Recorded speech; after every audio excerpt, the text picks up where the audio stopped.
The third man is dead, and his soul is once again part of the Dreamweb.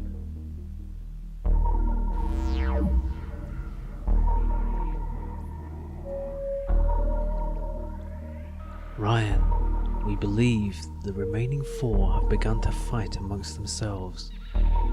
What has happened? We sense that one of their number, a woman named Chapel, is weakening. If you reach her before the others, she may help you. We fear that they are planning her assassination.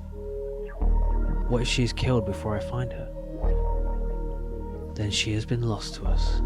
Seek out a woman called Underwood. Where is she? She works for the government, but now she is under the protection of Sartain's men. We do not know where. I know what I must do.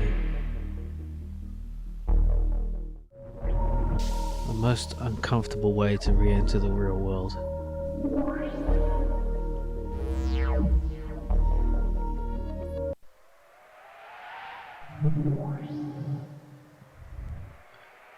Rematerialized in some kind of car park. This tiny car. Looks like the one that the guy used to rub my shoes. An old Austin Mini sits on deflated tyres. The Mini seems to have been stripped of most of its innards and 2 of the windows are missing. And look at that.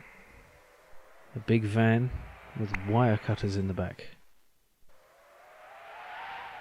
A pair of sturdy looking wire cutters with plastic orange handles. Metal blades look sharp and almost unused. Oops. That should be very handy. Yeah.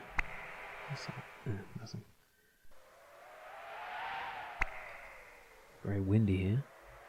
Right. Let's go back home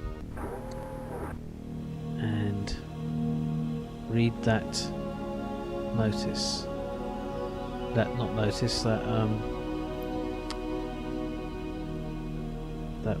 paper.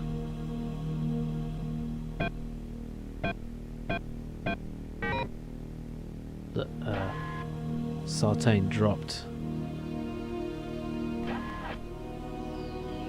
Let's see. A metal folder that contains a thin sheaf of computer printed papers. The front of the folder has Sartain Industries punched into it.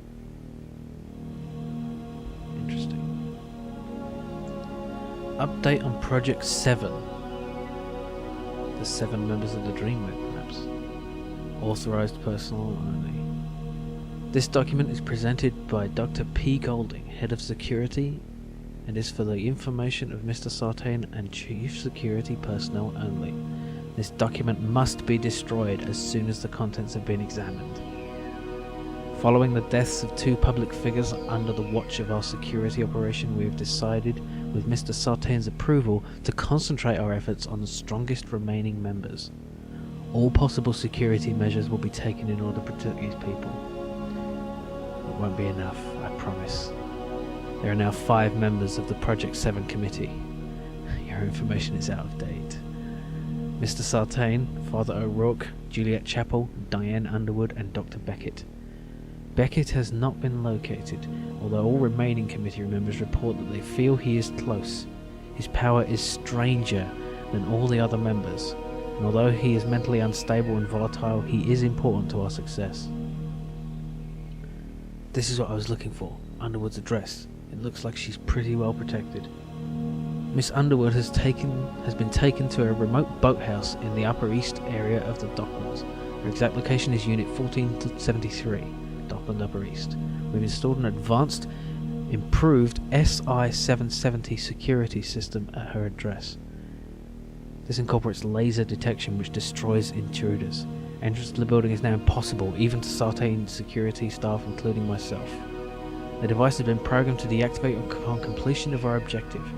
Miss Underwood is not contactable in any way at present, as the phone lines have been disconnected as a security measure.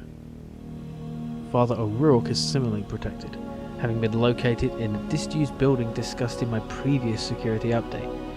It is thought that the priest will reach transition stage before any of the others. His power goes stronger with every hour. I examined the priest last night and I found signs of mutation within his basic cell structure. This is a good sign that he is approaching successful transformation. Further to our meeting yesterday, I have initiated the termination of Juliet Chapel. As I predicted in my psychological report on her, the woman is mentally weak. She does not have the necessary amount of dedication to this organization or to Project 7. Therefore, she is to be terminated so that her power will become useful to the surviving group members. Here's Chapel's address. Perhaps I ought to check to make sure she isn't still alive. A plasma device has been installed to explode when she next returns to her residence at 361 Kensington Place. It is impossible to survive the blast, as the device, an SI-203, is voice print activated. In conclusion, I can say that despite the loss of 2 of our members and shortly a third, and a fourth, we are close to achieving our goal. Crane was a fool who knew nothing of his potential and could only see short-term gain. General Sterling, however, was a strong and important part of our team, but you must all continue to think positively over the next 24 hours. With you all securely protected, I wish you a short and comfortable wait until you all finally emerge as one within the Dreamweb. Not if I have anything to say about it. Okay, let's check the Newsnet. Update.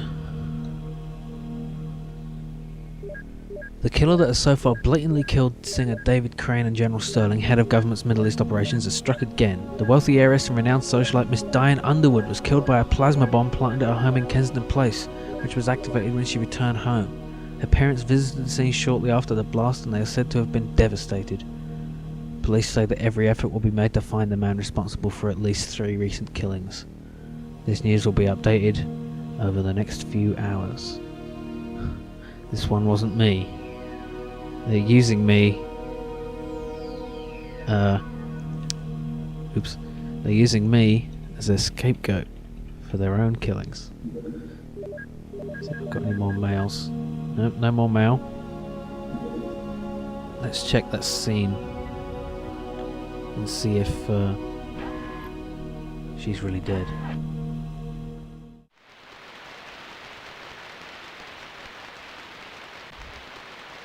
Policeman.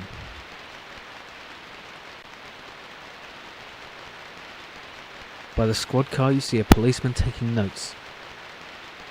He looks up at the devastated building in front of him occasionally before he writes in his notepad. Sorry sir, I'll have to ask you to leave the area. What happened? Looks like a terrorist attack. Are you a journalist? No, I'm not. Actually, I knew Miss Chapel. Was she inside? Well, so far we haven't found a body inside the house. Can I go inside? No, you can't. There's still plasma residue from the explosion. It's too dangerous. Okay, maybe I should speak to her family. Yes, sir, that's a good idea. Now, if you don't mind, I've got work to do. Okay, goodbye. Well, there's no body. Yeah, I thought so. Metropolitan Police. This is England.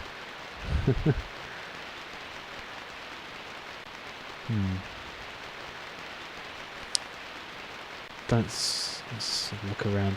Police car is parked haphazardly on the pavement, guarding the entrance to the house. A detective stands by the car. The lights on the car flash constantly. I don't think there's any reason to try anything here.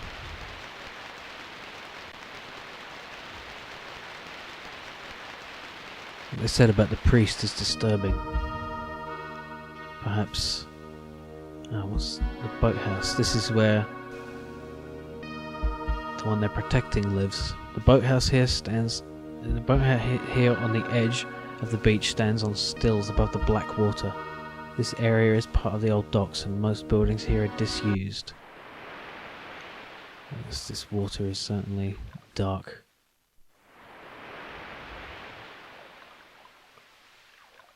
This rusty metal pipe emerges from the sand and touches the edge of the water. Foul-smelling sewage gushes out of the pipe and into the sea. It looks disgusting. Yeah, I bet it is.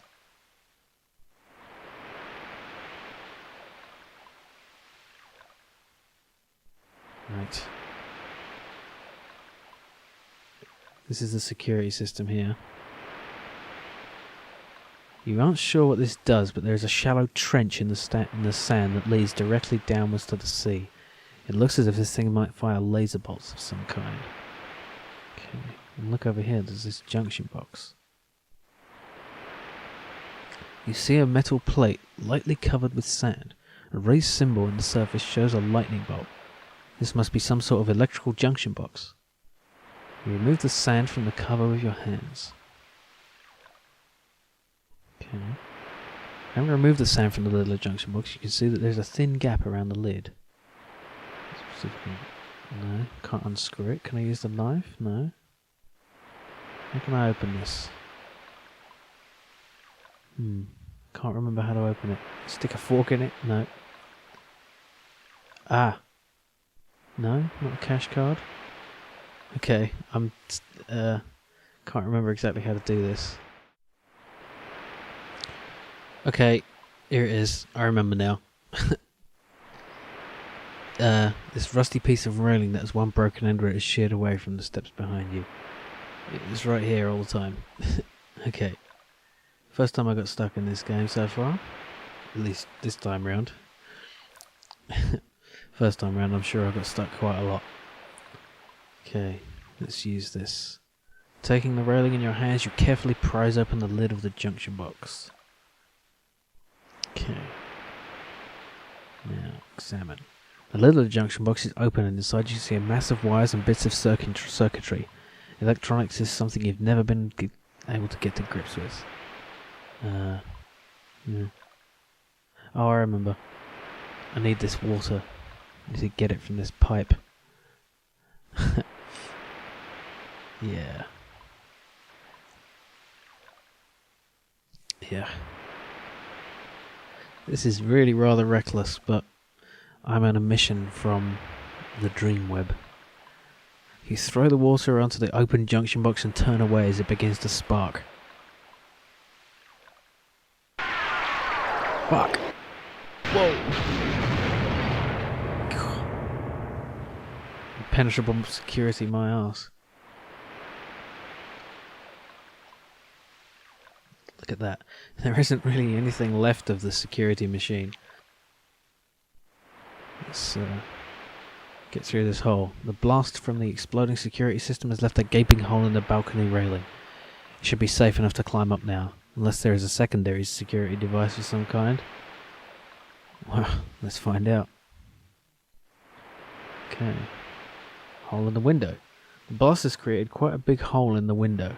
Shards of broken glass lay all around, and the edges of the window are sharp and jagged. Some parts of the window seem to have melted. Gingerly, you step through. Oh! Look at this.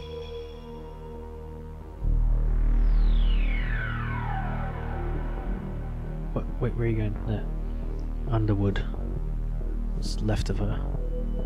The woman lies in a pool of blood and entrails. Amazingly, she is still alive, and she is trying to dig her fingernails into the floor in a desperate and futile attempt to drag herself away from you. Ryan, that's your name, isn't it? Yes. I wondered how long it would take for you to find me. I've come this far. I have to kill you all. Then kill me now, you bastard. End this pain. Where are the others? As if I tell you, O'Rourke is growing. Soon he will be too strong. Then I must hurry. But first, show me mercy. Show me the heavens. I want to die now. You don't deserve mercy. But you do have to die.